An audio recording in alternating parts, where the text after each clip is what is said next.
Inspiration can come from any direction. But how do you take that new concept and make it a reality? In advance of the Inc. Women's Summit, I'm meeting up with some of my favorite entrepreneurs to talk about what empowers them on a daily basis. You have all created businesses from out-of-the-box thinking. What made you veer left when everybody else was going right? Bobby. When I moved to New York, it was the 80s and everyone was doing the, over made up contour look. I know it's back. I still don't like contour. So I would make up the models to make them look like they weren't wearing makeup, and that was my calling card. But there was no makeup available that allowed you to do that. I met a chemist one day at a shoot and I said, I can't find a lipstick that didn't smell, wasn't greasy, and I wanted to match lips. Then I realized, wow, this is something. For me, entrepreneurship, it wasn't something that I aspired to. I always wanted to be an inventor. If I can be the perfect balance between Beyonce and Bill Nye the Science Guy every single day.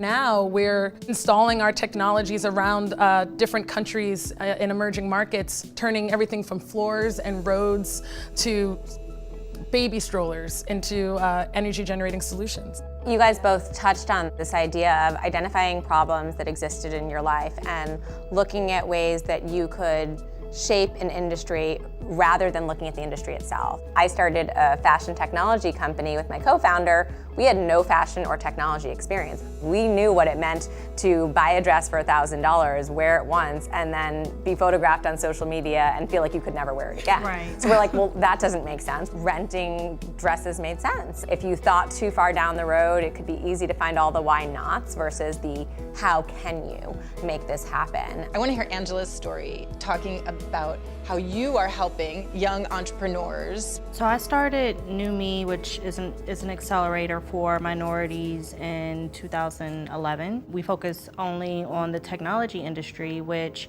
at the time, it was young, technical, white guys club. I did not really start New Me as a business. It was a problem that I wanted to solve, and I thought it was gonna be like a one-time project. What do you see is standing in between these women and the dollars that you know they need to succeed? When I work with men, they are not scared to ask for money, even if what they are working on is mediocre. But women can have something phenomenal, but it's like we hold ourselves back. So a lot of the work that I do, in particular with women, is confidence building, is getting them comfortable with asking for the money.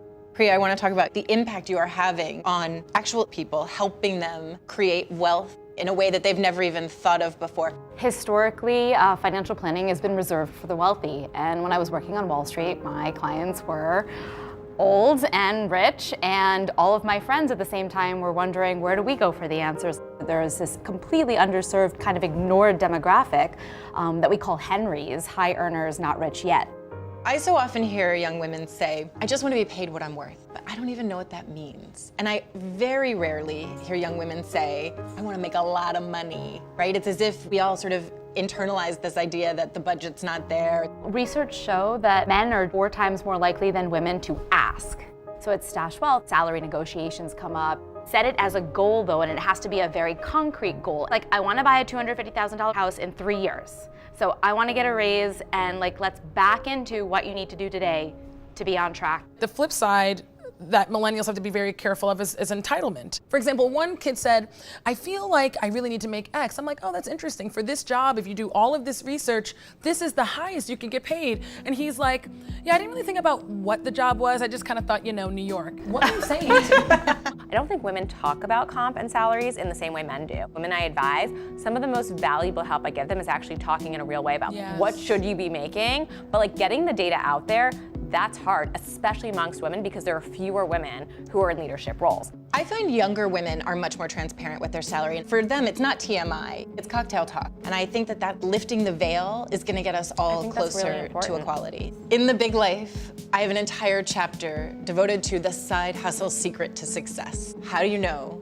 when it's time to make your side hustle your main hustle? I fully believe in the side hustle. And in fact, when I worked in finance, because I was not passionate about finance, I would spend whatever time I had doing college essay editing, which I kind of made a little business around, but ultimately went to business school and co-founded Rent the Runway in business school. So I was kind of side hustling it. I was taking classes, but I'm a pretty risk-averse entrepreneur, so the whole way I had a timeline of milestones that we had to meet, and I think it was helpful for me and my co-founder. It kept us honest. Ultimately, one of those milestones was raising money, and for me, raising money was another way of checking myself on, was this a good concept that VCs would put their name behind? So I very much believe like that parallel processing and kind of always having a little bit of a safety net, and then just being honest with yourself if something's not working, and forcing that brutal honesty. It's hard. You need to be able to sell something or it's not a business. Don't quit your job, don't do anything until you figure that out.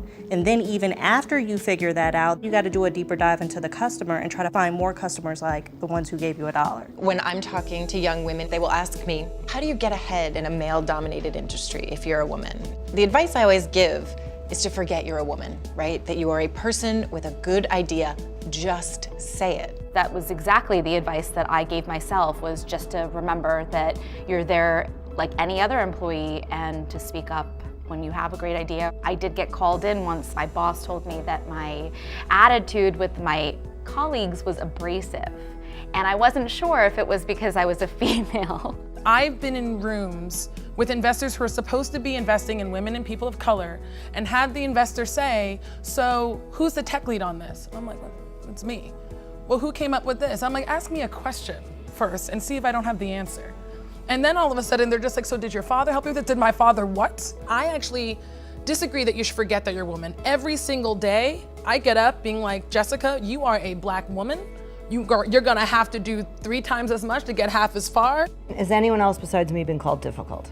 Oh yeah, Right? I love it I mean, though. It's me like too, it's a compliment. But when I was younger, I didn't like Right. it. Maybe I should, not say stuff back as much. But the older I got, I'm like, I kind of like that about me. We all know that we can't just be like one of the boys. But the good news is that we have a special perspective. You embrace the difference, right? I don't think a man could have started Rent the Runway. There's this old idea that women are in competition with each other, that there's backstabbing, that there's only room at the table for one woman. But I've been so inspired by how millennial women have replaced competition with collaboration. Being someone that's been in the industry for a long time, when I was first starting my company, especially with other makeup artists, you would never give any advice. Never would they ever tell you, because everyone was a Right, I was just gonna right. say. Everyone was a competition, and now as I'm reinventing myself and need some different things, they're saying, here, call this person, do this. This is where you get this. It's an amazing change. It is. This year I turned 60 and I started a new lifestyle brand. There's more and more opportunity, and there's a million things you're going to end up doing. On your own terms. On your own terms. Be the entrepreneur Yes. of your life.